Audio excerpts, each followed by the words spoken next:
Starscream here, and I am Lord and Master of all things Transformers. Don't tell Megatron. You're listening to All Things Transformers, version 2.0.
This is going to be juicy.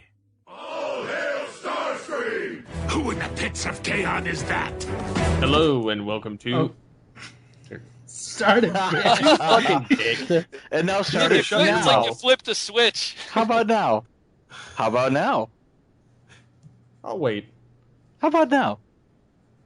Wow. Hello and welcome to All Things Transformers. I'm your host, Steve Megatron Phillips, and joining me in this adventure into Transformers Prime is... DFJ and Mike. Pecan Court Michael. And And our special Proto guest. Sorry. It's okay. And Proto Man. Take it away, All right. Mike. Yeah, thanks. Alright, so Transformers Prime was the next cartoon after animated. I know everyone was kind of sad about that. I know Michael Wilson was hugely disappointed that the first five-parter was going to be transforming zombies initially. I really wasn't pissed upset about that. because of that. I was upset because they didn't do anything with it. Huh.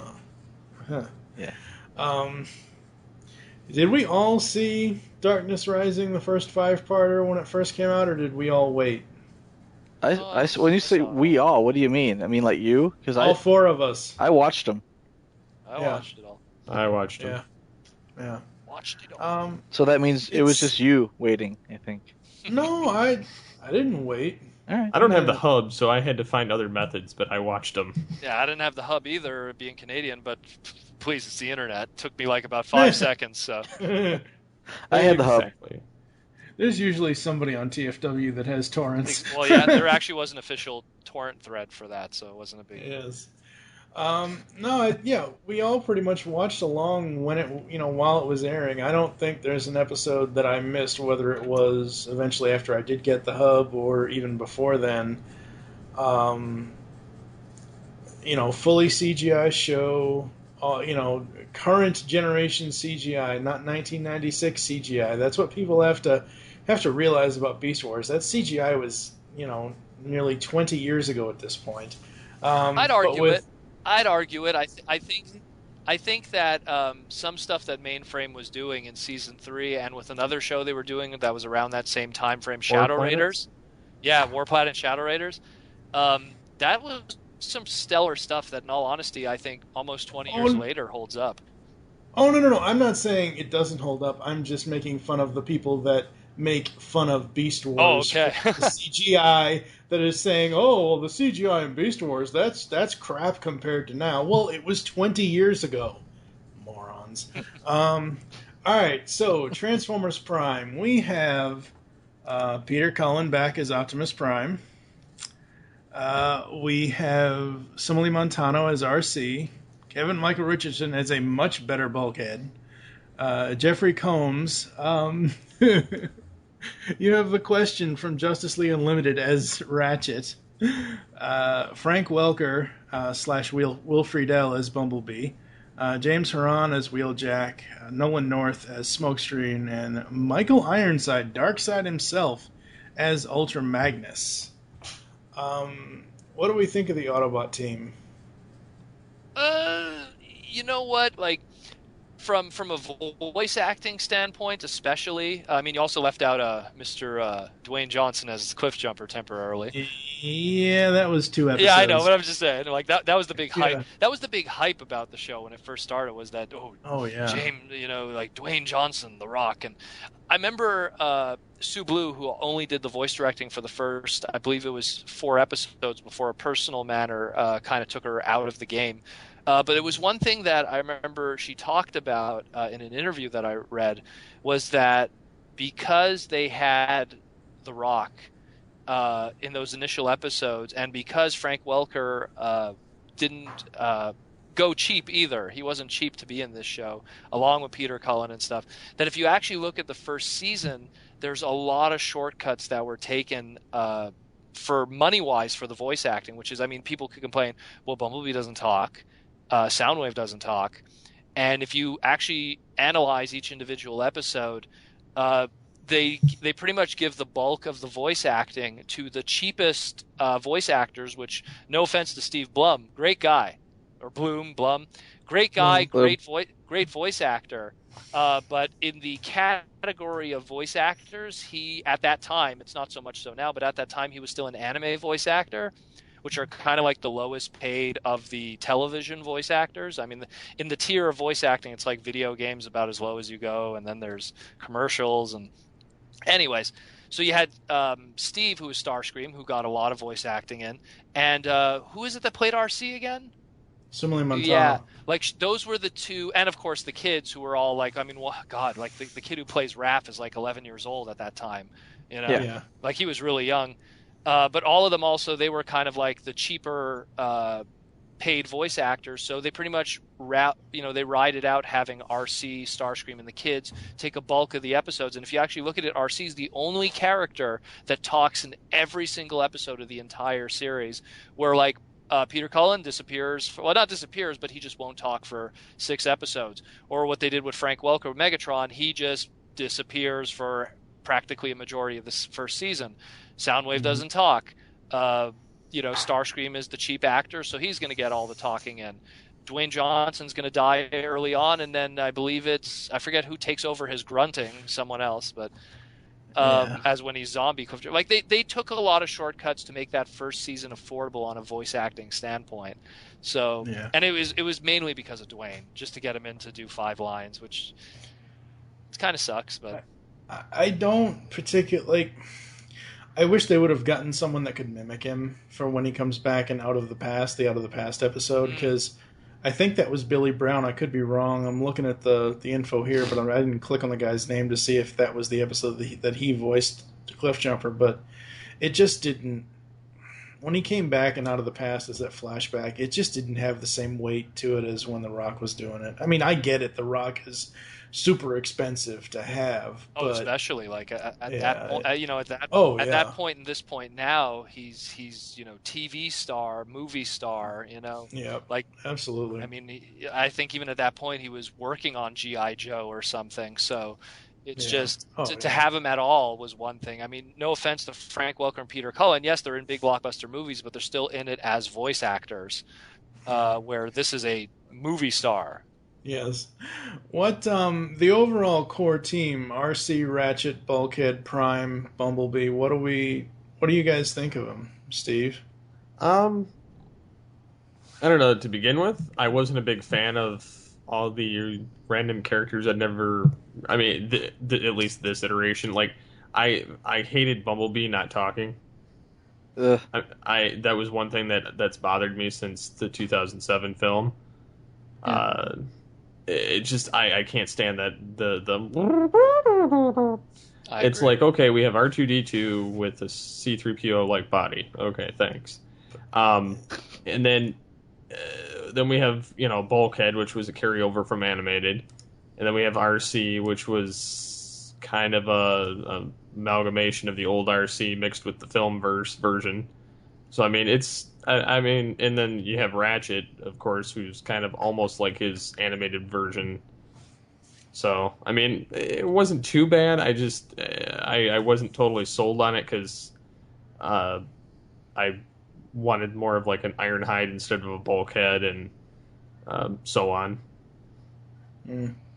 I think for me, I was super fine with what they did with Bulkhead because, no offense to Bill, whatever his last name is, that did him in animated. The animated version of Bulkhead, even though that's where that character kind of originated, he was too silly, clumsy, silly. Yeah, like I forget what episode it is, It's I like to break things. It's The because of episode where- Derek Wyatt. He Yeah, was pulling. Bulkhead was pulled from a character from a show called Mighty Orbots. Mighty Oh, that's Orbots right. is a lot of what Derek pulled from when he was creating animated characters. And there was a character named Wrench that if you watch Mighty Orbots, you just have to watch the intro of the show, and you'll see Wrench, and you'll be like, oh man, that's where Bulkhead came from. Like 100%. Yeah, Character I don't mind. design. I forgot about that. I don't mind that Bulkhead is clumsy. That he is supposed to be that overbearing brute type that doesn't know his own strength or screw. He's supposed to be the screw up.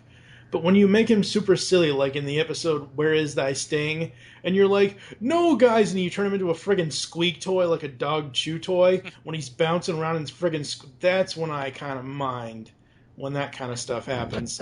So Kevin Michael Richardson as Bulkhead in Prime, I was fine with that.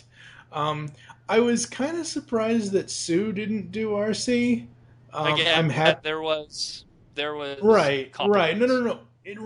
I understand that, but I'm saying like when the cast was first announced, it was Simile Montano as RC, and I'm like, oh, okay, that'd be kind of cool, and have someone a little bit different. But I was really kind of surprised that Sue Blue didn't do it, and I understand there were complications because she had personal matters come up. I remember when this first came out, everyone was complaining of, oh, it's just a movie. It's a movie cartoon. It's just movie designs. There are slight tweaks. There are, first of all, the movie designs look a hell of a lot better in CGI, at least in my opinion. Bumblebee, the R2-D2B, I don't mind it because it's not Radio B from the movies. At least Radio B speaks. But Kinda, yeah. I mean, kind of. I mean, if you can take Leonard Nimoy quotes as speaking, maybe. I don't know.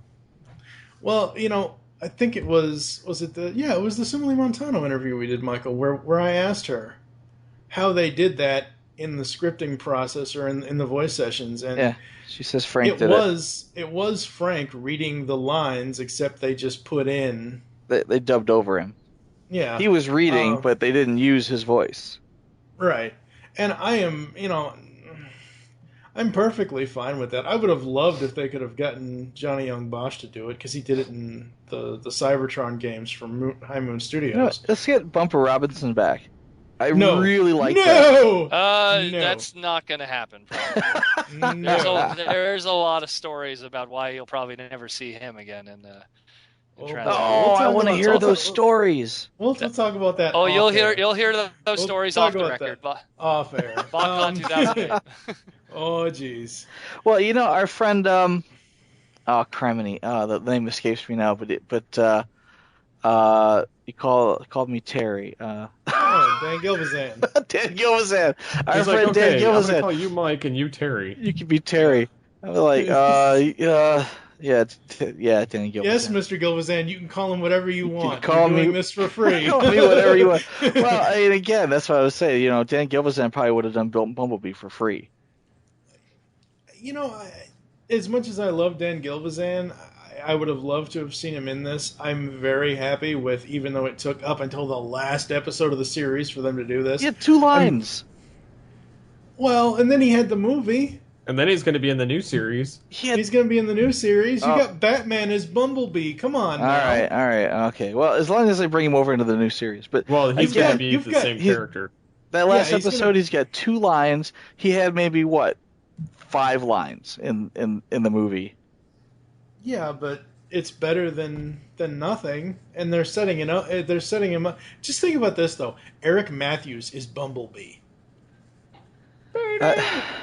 Anyway, all right. I have to see it in practice because at the same point you could also say David Kaye was Megatron in the Unicron trilogy. Didn't mean anything, so didn't really It's a hell of a lot better than the Rid cartoon. didn't save anything in that one either. Beast Wars Megatron is, Megatron in the Unicron trilogy. Well, granted, yes, it's the afterdub process of anime, but I think you have to see it in practice before you judge it. Oh. It's Beast Wars Megatron with no actual emotion and talking really fast. Really fast, yeah.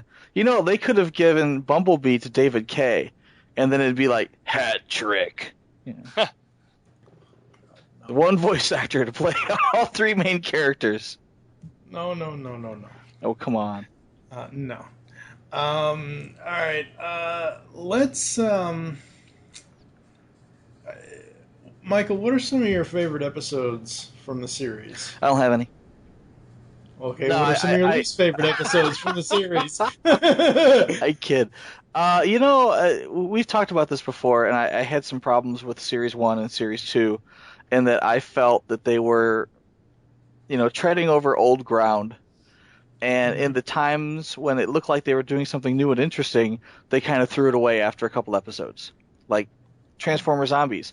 That sounds really cool. I really like that idea.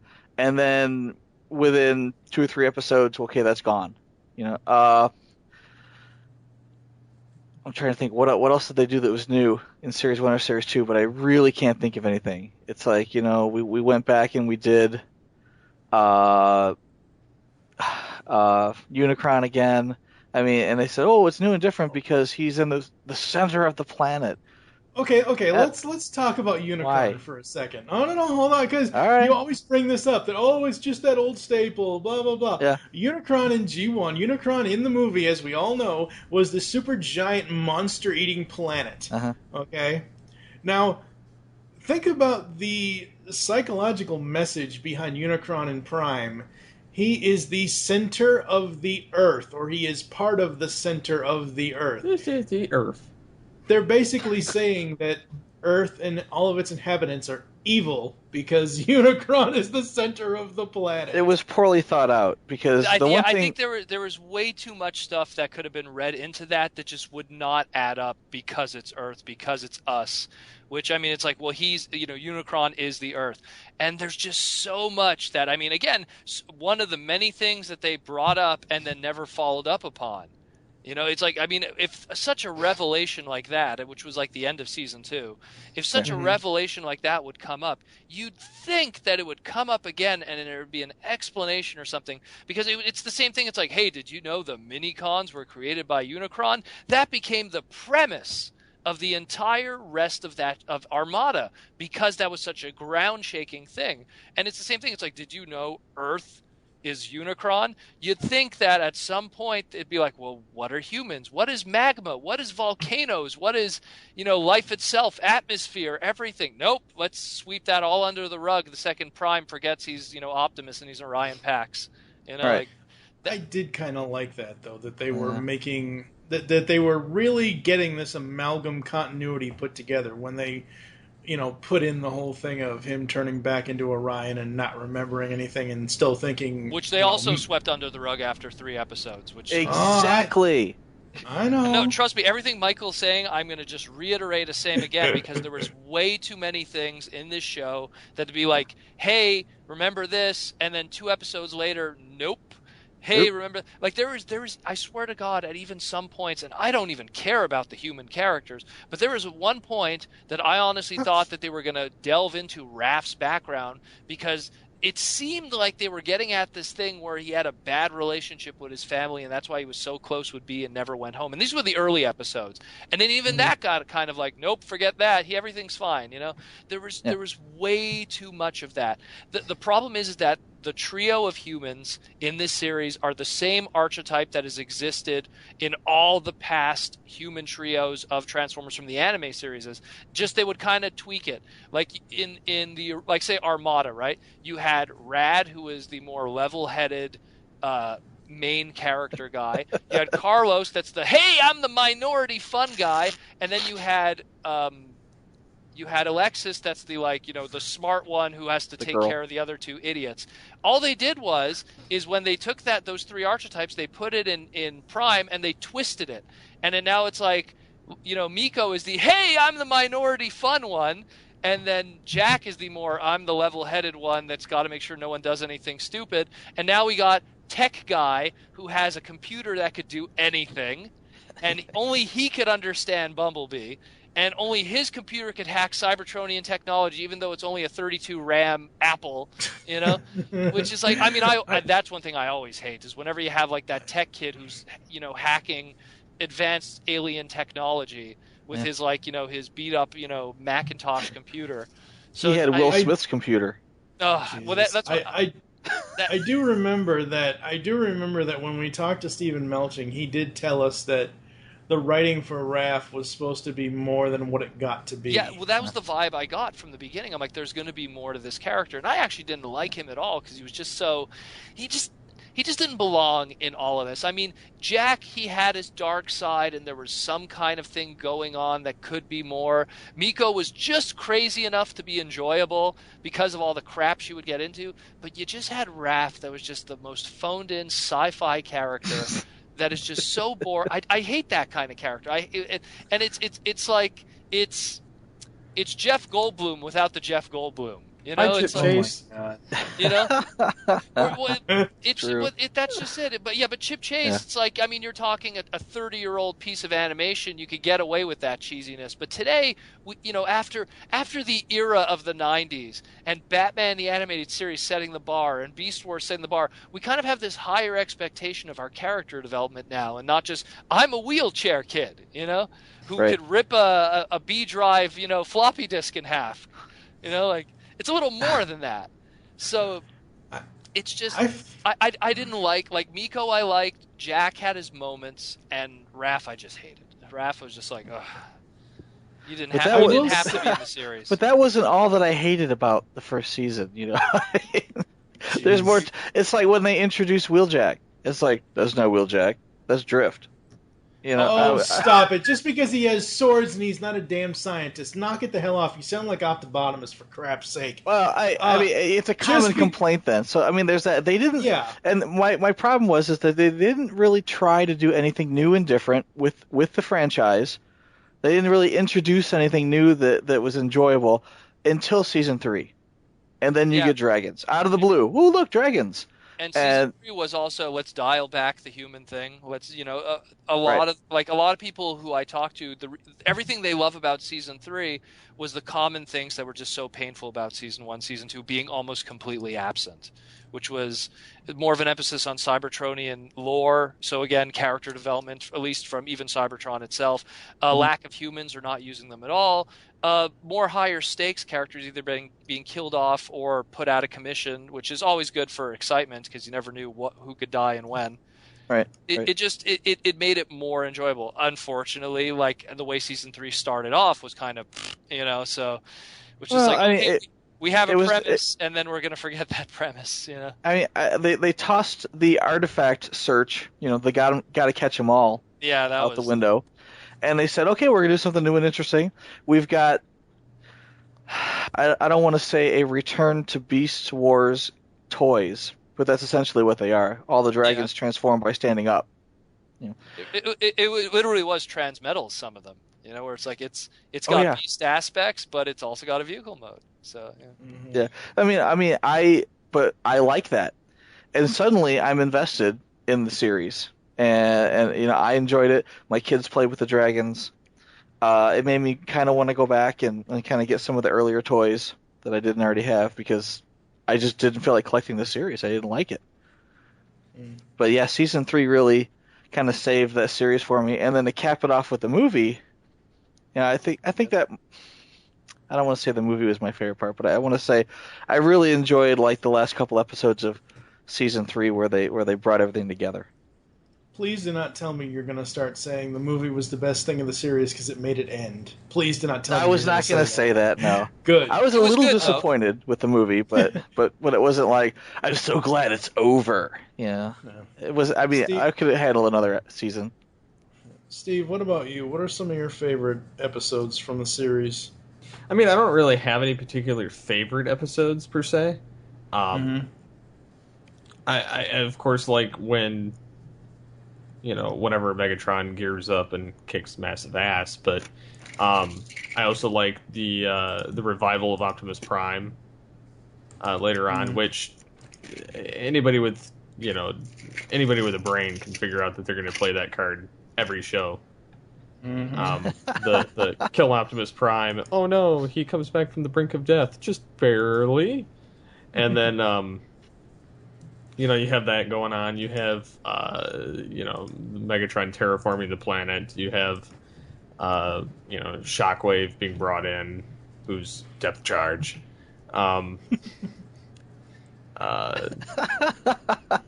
Sobolov.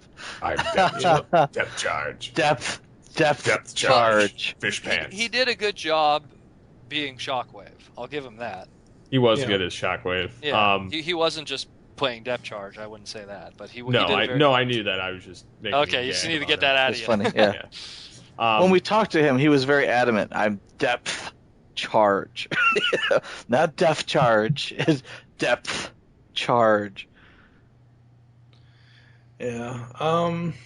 For me, I have a lot of favorites, and I understand, looking at this series with a more critical eye, that there are a lot of things that they tried to do that they flip-flopped on and everything else, but the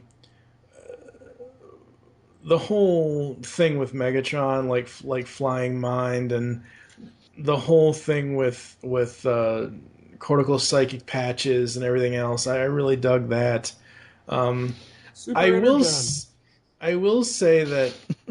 Oh, you mean Ratchet? His energon. Oh no, his energon addiction. Synthetic energon. I liked that though. That was we cool. we never really got any more of the speed energon. I asked Steven if that was going to come up again, and it never did. Another forgotten plot point. Yeah, no. Just like the current movie. Well, we'll get to that in a couple of weeks. Here's the thing with Prime, and Daniel, I know you don't like the humans, and that's fine. It's not that I don't like the humans. I find that while I enjoyed Miko, while I enjoyed Jack, they did have their places in some episodes. I just found that it's everything that we've ever loved about Transformers. When we always say, what was the best series, or what did we love the best about Transformers from fiction, you always got to take a step back and realize that either humans were absent, or they were so not used at all, or so really the background, that it didn't affect the story. But these kids were constantly being thrusted into that. It was just told they have to be there. They have to be part of the base. They're part of Team Prime. They got to be playing video games and have a couch there. It's one thing to have oh my god, now his name escapes me. Agent Fowler. Agent Fowler. It's one thing to have Agent Fowler. Okay, military dude, that's fine. And even then, he really didn't do much. In terms of action or a contribution of anything. He was just kind of he just bitched. He was damage. Well, he was like damage control. It was just like that's what happens when you allow Winston Zeddemore to get old and fat. Nah. He's not going to do anything. I'm not gonna hate on a gold Ghostbuster. But it's just it's one of those things that the humans in this in this series were really just forced to be there. Again, Miko had her moments. There was moments that's kind of funny, or hey, it's kind of cute the way she is with Bulkhead, but it wasn't oh my god, she's so key to all of this grand scheme of things. Same thing with Jack. There was moments where, hey, there's some character development with him, or there's some kind of story with him, but it's not oh man, if Jack wasn't there, this whole story would just totally crumble and it wouldn't be able to move forward. That's why, to me, Raph is my least favorite, because he didn't have to be there at all. If there was just two humans, it would have been just the same. There's nothing missing at all with Jack, with Raph.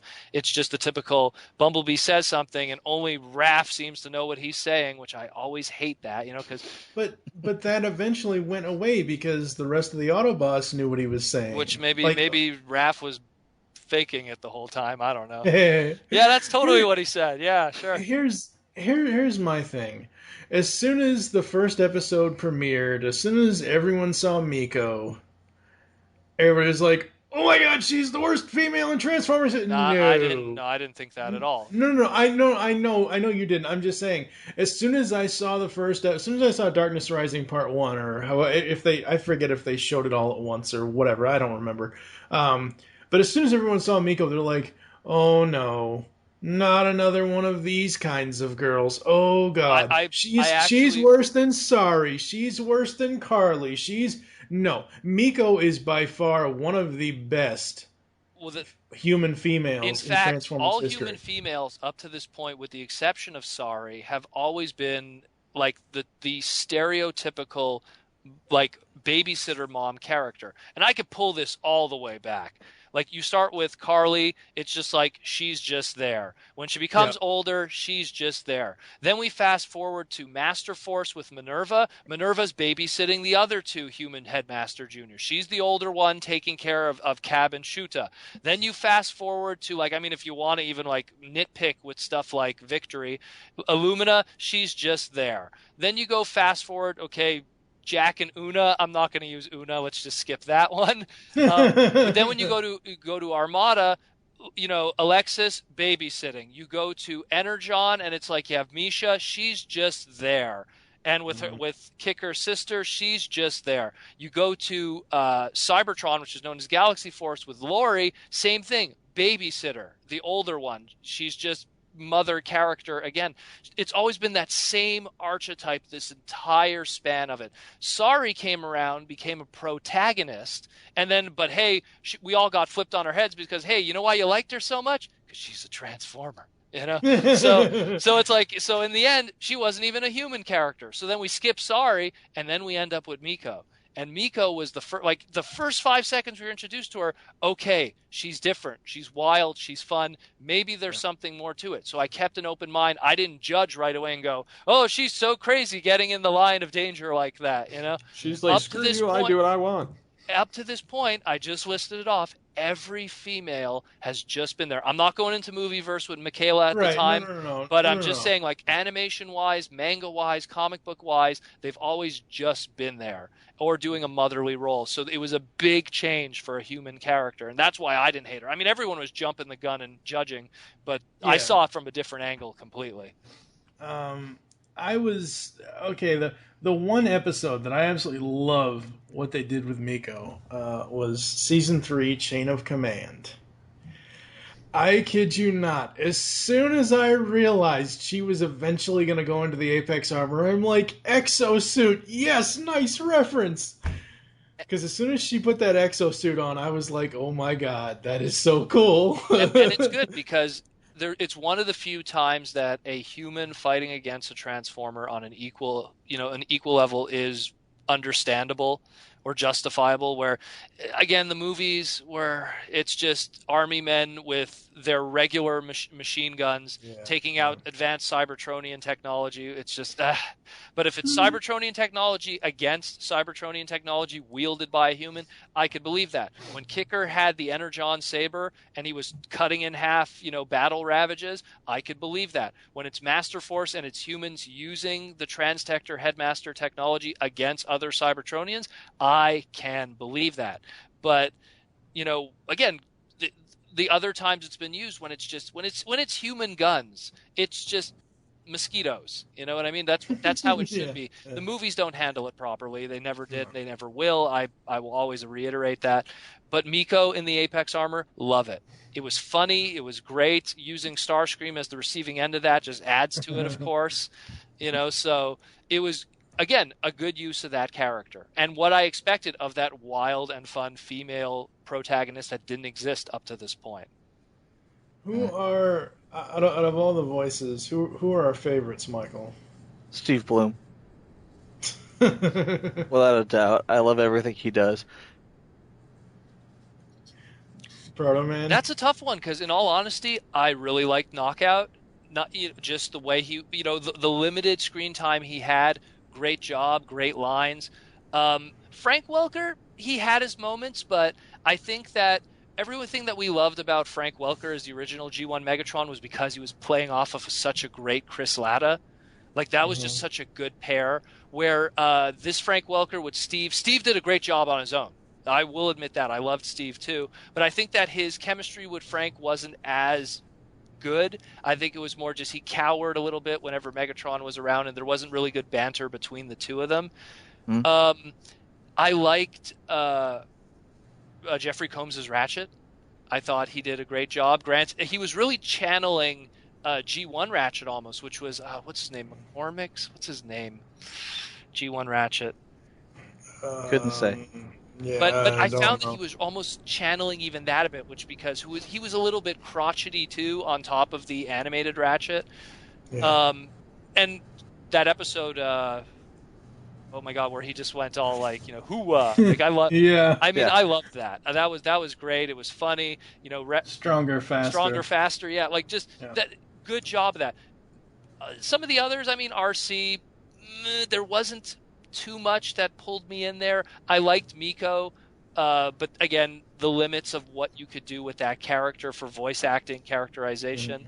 RC, it was kind of the phoned-in, hero girl character, which there wasn't much to it, unfortunately, which I would have liked if there was more. But I mean, there was like this thing with Arachnid. Arachnid wasn't too bad either, but again, it was the same thing. It was just kind of like they had that one character line that they had to act, and they didn't go beyond that. RC was my partner is dead. Now my other partner is dead. Now this partner might die. Gotta protect these partners. Oh, hey, the murderer of my partners are here. Now I must protect them. That was the constant stream of that character, and the voice acting didn't allow it to go beyond that. Where a character like Knockout, it's like he, at one point he even goes to the Autobots. Spoiler for anyone who is listening to this, but it's like he has that way to shift around, go for the team that's winning, worry about his paint scheme, but yet he's a scientist. So there's a lot of different. It's what David Kay did when he did Beast Wars Megatron, because there were so many aspects to the character. You could really create a character around it. What about you, Steve? Favorite voices? I liked Frank Welker's new iteration of Megatron. Yeah, I'm sorry to interrupt you, but we gotta talk about this, because G1 Megatron, he was going at a much higher octave, and this one, he went lower. Well, he didn't go, I am Megatron. it was more, it wasn't as raspy, it was more. There was a lot more gravel to G1 Megatron. And, yeah, he's old now. He can't do the gravel like he could before. Yeah. So maybe he can, but he can't keep it up for that long. For anyone that played the movie video games for PlayStation and whatever back when the 2007 games came out for PlayStation 2, that was kind of the Megatron he was playing up. That it was like, I can't do that voice anymore, so here's this instead, and it did its job. I like it. It works, but it's not the same exactly. It doesn't have to be. For me, it doesn't have to be, because I will go on record. Let me tell you something. The one that I left out, Peter Cullen. I love Peter Cullen. Don't get me wrong, but the entire series, he was phoning in the lines like there was I'm playing the same voice I've done for 25 Optimus, years. can we go stop the Decepticons? The Decepticons must be stopped. If No they matter do not stop, Yeah. Optimus, should we get a pizza? Pizza is the right of all. It was just, oh my God, Peter, please. He's like, how many times do I have to say this freaking line? Just say it again one more time, Peter.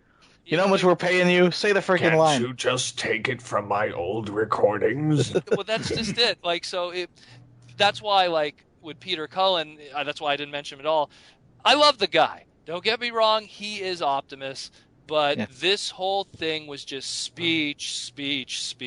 So at least with Welker, he at least was doing something different. It wasn't him going like, Starscream, you imbecile, Yeah. There was actually a little something more to it. If you've ever heard Peter Cullen and the few lines he has in Rescue Bots, he just phones that in. Exactly. It's the same character. It's the I same. literally think he was sitting in his bathrobe with a Thank you script for the paycheck. at home. And the worst part is, Exactly. it's not, All I can and it's think of not now even is the thanks. same character from Thanks for G1. It's not even noticing saying me. that, he's just channeling that. It's just that in his mind now, like he said, in recent interviews, that now he feels that G1 Prime is like his brother. who's like this military soldier. So now his Right. vision of what Prime is perfect soldier. Where if you actually go back and watch G1, he wasn't like that. G1 Prime. It was John Wayne. It was John Wayne. It was a little more loose. It was Yeah. sideswipe. Give me that rocket pack now. Like there was a breaking point. There was joking. Are we gonna get back home, Prime? I don't know. Like there was that's a literal line. Like I don't know, Mirage. Like it's just there was where now it'd be like we will get home, Mirage. One way or another. Sideswipe. I require your rocket pack. Well, My before rocket pack? it's like yes, sideswipe. I need it now. we should Like it would be handled completely differently by him today because of what he feels Optimus Prime is now, which is amazing when you look at Movie Prime again. But whatever. Yeah. We'll get to that in a couple. We haven't gotten to give me your face or. Oh my God. No, I don't even. Stop. That is stop, a whole loaded stop. topic. Whole other show, whole other podcast episode. All right. All right. Here's the thing, and I'm going to go on record as saying this. As much as I enjoy watching the old G1 episodes and enjoy hearing that version of Megatron, I am now going to say this is my official opinion. Prime Megatron is easily the best Frank Welker Megatron we've ever had. I will say this again, loved it. unless if you don't have Chris Latta, that's not what made G1 Megatron, and it's the same thing with for Prime. I think he just needs someone to play off of that really made it good. It's always you're an idiot, Starscream. The play back and forth. You're an idiot, Starscream. He never had great lines on his own. I think maybe sure, such heroic nonsense. There's always those ones from the '86 movie, but in general, it's always been playing off of someone else. It's always been like that. That really worked. I'll buy that. I will say the one thing, the one voice, the one line that they could have done this entire series. Soundwave superior, Autobots inferior. My jaw hit the floor when that happened. I think it was a given. They had to give Soundwave a voice sooner. Okay, yeah, but they threw that in as fan candy towards the end. Because just fans going like, "Come on, give us something." At this. Yes, they did do that, but just the fact that it's Welker in a booth saying the line, and then they took the old vocoder, dusted it off, and put it to his voice. It just so awesome. That's funny. I don't even remember him having a line. When was this? It was only used once. It was when he was captured by the Autobots and their hand. Yeah, it was in season 3, episode 10, -1. I just remember them cracking his faceplate and there being like a smiley face there. And I was like, well, that's kind of to talk. Yeah, I thought, well, that's kind of cool. Yeah, I kind of like that. I mean, that's It's funny, right. but I don't remember him actually speaking. I mean, that would be neat. The line is right after that happens. Now, how pissed off would we all be if they gave him the R2-D2 voice? It's like, all right, now make Starscream shut up. Or that's when there'd be make rioting. Soundwave shut up. Exactly. But see, that's what made Soundwave so okay. I know everyone complained in the beginning, but that's what made Soundwave so awesome in this series. He didn't have to talk. He was a robot of action. Well, he would stomp his foot and everyone would get attention. Exactly. I kind of dug that, but at the same time, I also because I understood why he wasn't talking because of budget reasons, so I kind of let that slide. But that's again me looking at it from the different angles. But at the same time, it would have been cool if he talked. But I mean, let's put it this way: Soundwave talked and animated, and at the same time, that really didn't make him any more awesome or any less awesome than what he was in animated. So Hasbro couldn't afford Welker. probably. All right, so what about the toys? Now, Michael, you said you weren't into the toys at all. You know what's funny though is they screwed up the toy line so badly. Hasbro just took such missteps with this toy line that it wasn't difficult to go back and get a lot of them on clearance. Oh, that was my story.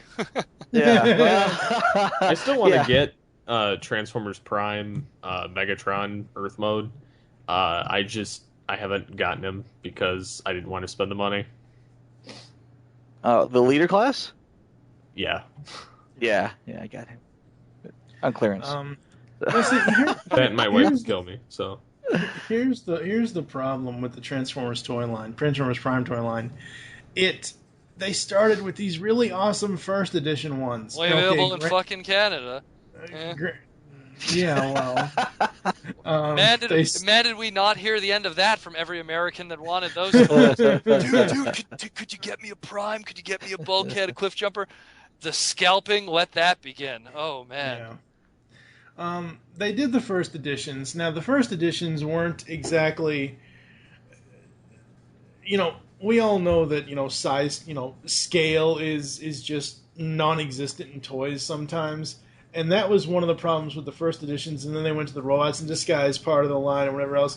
You take a first edition RC, put her next to a Rid Optimus Prime, and she's basically the same size as Transformers Prime Optimus in the later lines. I loved the first edition stuff. I loved how it looked.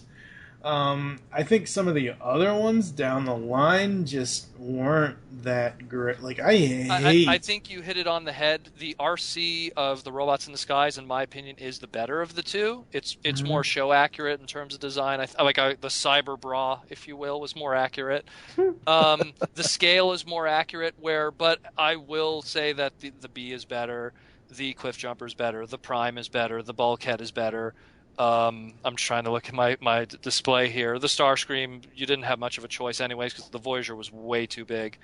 What else was there? I think that was it, right? Oh, and they had the Viacon, which again, it's apples and oranges because the Robots in Disguise one's a little bit different in design, but I think to have both would just make sense because to bulk your army up, but whatever. Yeah. So you wanted the Voyager Megatron, Steve, or was there a Leader Megatron? I don't remember a Leader Megatron. They had a Leader, they had a Voyager, and they had like a deluxe something from the 2-pack, entertainment. Yeah, 2-pack. I wanted either the Voyager or the Leader. I never got it. The McDonald's Megatron looks like, oh my god, that is so horrible. Why would you even bring that up? No, I'm just saying, I'm just looking at looking at them, and I'm like, why would you even bring these up? I'm just saying, the McDonald's Megatron looks, I don't know, it's crazy looking. For me, if I was going to have one of these guys, it would probably be the bigger one, one of the Voyagers, probably the more shinier Voyager, because that's more show accurate. Actually, no, like you said, Proto Man, the 2-pack, the first edition 2-pack, because he's. I think that of the first edition stuff, I think the Prime was a real home run. Mm-hmm. I think it got the colors just right, and it comes with 2 weapons that attach over the fist that really add to that. Hand swapping gimmick of like, oh, here's your gun hand, here's your sword hand. And to me, like, I remember when that first came out, I saw it once locally here, and everyone was scalping it because that was the hot ticket item that came out. Him and Bulkhead. But the Prime, honestly, like that first Prime is gorgeous. I still stand like that's probably one of the better toys of that entire line, including Beast Hunters. I was about to say Beast Machines. But, I mean, then the Japanese even did their own repaints, which are a little nicer, too. But I'll get into that after. Yeah. Did you see the Dark Energon toys that came out of, I think it was a big... exclusives. Yeah, Big Bad Toy Store exclusive. Those were, and you know what's funny? BBTS had them at BotCon, and they were trying to get rid of them, and no one really cared. Oh, yeah. I got them all like half off. Yeah, that's what it was, more or less. Or less, yeah. I got a ridiculously good deal on them, and I got them all. But I like them. I like the colors. I dig clear repaints. Those are always cool. Yeah. But I think, like the thing with the whole toy line as a whole was, number one, they were doing a heavy push on the Cyberverse gimmick. We had a lot of play sets because we had like what's the name of Wheeljack's ship? Was it Starhammer something? Yeah. And then you had the Energon drill that came with Knockout, and then they did the armors, and then they did the big Optimus Maximus, which was kind of like the return to big play sets even that were also totally not worth the $40 they wanted. But if you get it on clearance for $20, totally worth it. Yeah. But at the same those were time, like cool. so there was that big push from the Cyberverse angle, and like every character got a Cyberverse toy, and then there was new characters, so that was cool. Yeah, I like They had those. in the commander scale, which also was introduced in this. The commander scale was introduced, which is the larger Cyberverse stuff for leader characters or big bulky characters, instead of just having a Bumblebee that's the same size of a Bulkhead, which would be silly. So, which something that unfortunately, like say the movie Legends and the movie Cyberverse stuff suffered from. But then you had there was actually some interesting engineering that when it became Beast Hunters, and they really had to think up of, oh, here's this character, but he's going to have beast parts on him. There was some interesting takes on it, which were cool, like the Starscream as a pterodactyl thing, homaging to maybe pterosaur, or just having the Ratchet that was very Dinobot in design, specifically a mix of Dinobot and Transmetal 2 Dinobot and head sculpt. The line had a lot of hits or misses, but it was interesting in general. Yeah. There were some cool toys. There were some not cool toys, but I didn't hate it too much. I didn't hate it too much at all. There was a lot of interesting stuff. Again, the smaller Megatron, maybe you didn't need it if you had the Voyager one. And I think any of that weaponizer stuff is kind of passable for the common collector like us that want to have a really nice representation. That's more of a gimmicky thing. But the deluxe Voyager price point gave us a lot of really good molds, or really good sculpts that are being used as exclusives today in repaints. I mean, we got that. What was One this? of the BotCon exclusives is Yeah. Isn't one of the BotCon exclusives a repaint of Megatron? Well, not only that, one of the BotCon exclusives, which was made into Alpha Trion, which was also the introduction of kind of like a third faction, and kind of using the novel, which was, God, the character's name escapes me. Thunderwing. Yeah, not Thunderwing. The lion. God, his name escapes me right now. I'm looking right at the toy. It wasn't Razor Thunderwing? Claw? Not Razor Claw. No. Wow. It's the oh man, do I have to look this up? It's the Come on, Pegleg guys, pirate guy. That guy. That dude with the pirate leg and stuff. That guy. I thought There's it was a guy Thunderwing. yelling, listening to the podcast, going "How the hell you know this?" It's escaping me right now. But it's just they introduced him, and he had his own faction and stuff, and that was something that was also from the novels that were going on for the aligned continuity. So I thought he was supposed to be a pirate, though. Yeah, he was a pirate, but he was kind of like his own thing, which was really cool, that because he had his own logo, his own faction on the box, instead of it just being Autobot or Decepticon. Yeah. It was just really cool to have that there, to have Rumble and Frenzy. And then when the Japanese kind of took hold of this whole line, when they brought in the whole ARMS Micron concept, which was now there's going to be all these Minicon attachment, Minicon ports, buildable figures that are like little model kits with stickers. You're going to have Minicons that are based aesthetically off of their big bulker characters. So you had OP that looked like Optimus, BB that looked like Bumblebee, and OP turned into a gun, Bumblebee turned into a double-bladed knife. A lot of interesting takes this whole line had in general.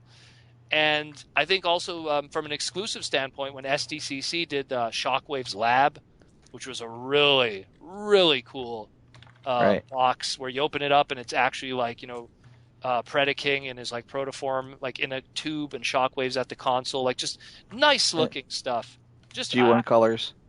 Yeah, exactly. I liked a lot about this line, a lot. That, from a toy standpoint, which was, and we got later on repaints here's Bludgeon, we're gonna have a Bludgeon in this. We're gonna have they did a Flame War, from a repaint from RC for the Legend scale, not the recent BotCon one, but the Legend. Right. They gave us a Huffer, they gave us a Trail Cutter. So, they were still giving us those G1 homages. When they did a Target exclusive and they repainted Optimus Prime, it was a Thunderclash homage, which was, again, a nice little nod there to that kind of fan-wank stuff that I really dig. Bulkhead, when he got a Beast Hunters toy, they gave him the Roadbuster kind of color scheme. There was so much of that, and I appreciate that. You got a Prowl. Exactly. You got a Prowl from the Blue Streak, and then Blue Streak ended up getting a more show accurate kind of color scheme afterwards too, with the Legends thing. There was a lot of fan wank there that I really appreciated. I really liked that they did that kind of stuff, and that's the stuff that to me always saves a line and really gives it a little bit more character for me. And not to mention there was actually bios on the back too, explaining why they looked the way they looked or whatever, which was and pack-in stories too. Every instruction manual had a chapter explaining an extra piece of this pack-in story with these new iterations of colors or characters. Like if you picked up the gigantic big Ultimate Optimus Prime with that Dragon Blaster backpack, the pack-in story actually explained, oh, Ratchet built this for him, and it's used to take out Predaking, and you could continue the story in Chapter 37, which is found with Ultimate Predaking. And again, stuff I appreciate from a fictional standpoint. Yeah, absolutely. Now, here's the question of the hour. Are you happy or sad that a Rodimus was not put into this show or this line? He was. His name was Smokescreen. No.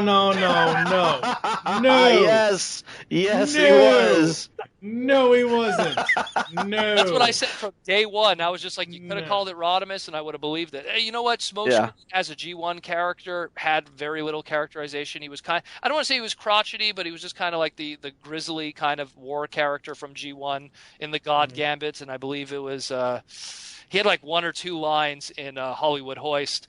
And then, the name just kind of just coasted along, and it was just like, oh, hey, here he is as a Armada character just because we couldn't call it Hoist at the time. So now the grapple Hoist character is going to be called Smokescreen. And he's also grizzled kind of warrior. The name was just been kind of thrown around. And then we get this Smokescreen character, which he is more or less Smokescreen in design, as in the G1 Smokescreen, and even more so when he got his recolor. But character-wise, it was just like, it was totally Rodimus Hot Rod with, he's going to be the next one to be the leader. He's the young guy. He's the, trained by Alpha Trion. You couldn't have set it up more. Yeah. But they do that, though. And the thing is, they set it up, but they didn't do what we, the fans, were expecting. The reality is, too, and the sad thing is that there is a Hot Rod in that continuity. If you count War for Cybertron as part of that continuity, which technically it is, even though I kind of disagree with it by the way it was handled, but it is, in the War for Cybertron DS games, the very first one, Rodimus is in it, and he's a playable character. But they called him Hotshot, which was even more confusing. and the insult to injury. What was even more confusing is he was called Hotshot all the way back, I think this was like 2010, before Transformers Prime the series came out. So he looks like Hot Rod, he sounds like Hot Rod, he transforms like Hot Rod, but he's called Hotshot. Then Transformers Prime comes out, they release a toy called Hotshot. It's blue, it has the aspects that are like, it's an amalgam of the Cybertron version and the Armada version. There's no real characterization to this outside of the bio. So then it's like, people are questioning, is this the same Hotshot as the Hot Rod homage in the video game? Again, me digging too deep than one should have to dig at all. And then Smokescreen comes around in Season 2, Season 3. That just mucks up things even more and go, geez, this is freaking Hot Rod right here. Do I want him in it? Honestly, no, because, there is enough characters as it is to bring in something like that. Hot Rod's an important character. You bring him in when something is going to be related to the Matrix or a passing of the torch, or if you don't have that young character that you already had. You already had Bumblebee, you already had Smokescreen. To bring in Rodimus or Hot Rod would just be to have another young character to goof around with Bumblebee and everything, which I think there would be already too much of that. To say, and that's why people like, oh, would you want Rodimus in the movies? No. Why? Well, no, that's just a flat no anyway. No. Because everyone who was a Sideswipe fan really got their Sideswipe when he was in the movie, or Jetfire, or Hound, which was really bulk. Anyways, I don't want to get into it, but you know what? We'll get into that. All right, final thoughts on Transformers Prime, Steve? Overall, a good series. Kind of I would have known where they were going to take it if they were to go on another season or so, because they did kind of leave it open. And again, I guess we'll kind of find out when the new series starts, but because it's all connected. But I really enjoyed the new takes on the characters in this. A nice detractor from the piece of shit that is the Bayverse. So I would said the kind of better. rank this as my close second to Beast Wars and my favorites. Awesome. What about you, Michael? Final thoughts? I kind of feel bad that You should. No, I feel bad about a particular thing. I feel bad that I offended Stephen Melching. At one point, I brought it up in a public forum that I was not happy with the writing from season 1 and season 2, and that they just kept retreading the same old canon. And when are they going to do something new and interesting? And in reply, Stephen Melching says, "I'm right here, Michael." And I went, ah! And I replied and said, I still stand by what I'm sorry, but I still stand by what I said. When are you going to do something more interesting? And the next season we get dragons. So, I kind of ate crow there. What about you, Proto Man? I always say it every time. Tons of potential, budget-wise, voice acting-wise, everything. Wasted potential. I think that considering the amount of money that they had behind every episode, the CG, I mean, they won awards for this CG. That's how good the CG was. All of that, and I think they could have done something really big, really well put together, but I think they kind of fell short of what they were trying to do. Confused what they were trying to do, I guess is the best way to put it. I don't know, but I just feel wasted potential. I'm not saying it's horrible, like, oh my God, worst Transformers series ever, but I think that it could have been so much bigger. It really could. I mean, when you bring in Unicron, it's supposed to be big. You know what I mean? You do not bring in Unicron and like in a series that spans, God, what was it, 52 episodes total plus a movie, and Unicron is allocated to 3 of those 52 episodes. I think it was 65. Then that's not helping. In just season 1 and 2. Yeah, that's not helping their case. Then So then the point is like you do not allocate him to 3 episodes out of the entire series, and then hey, he's lingering in the movie at the end.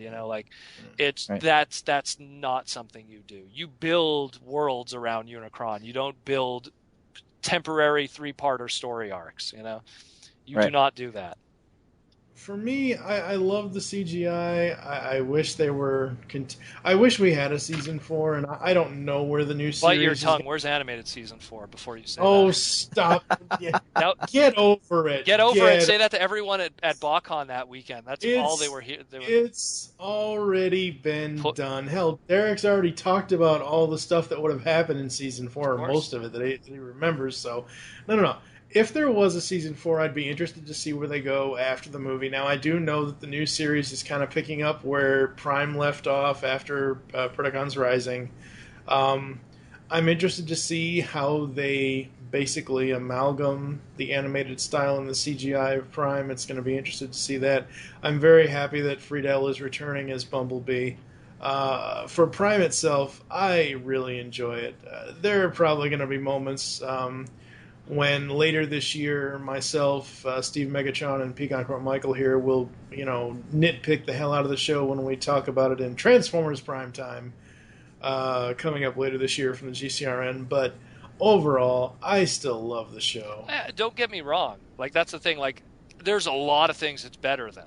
There's a lot. But it's just, I feel it could have been so much more.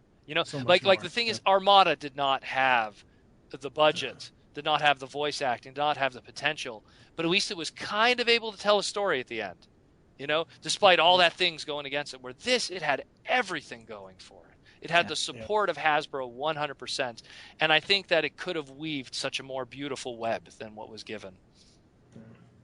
Well said. All right. Steve, you want to close it out? Because I think that's going to do it for this one. Alrighty, so thank you for listening to All Things Transformers, and we'll catch you on the next episode where we talk about Michael Bay's travesty of a franchise of the Transformers films.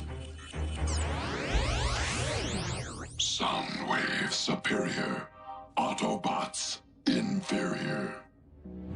Bulkhead, smokescreen, remain here with Ratchet to guard our prisoner. Everyone else, transform and roll out!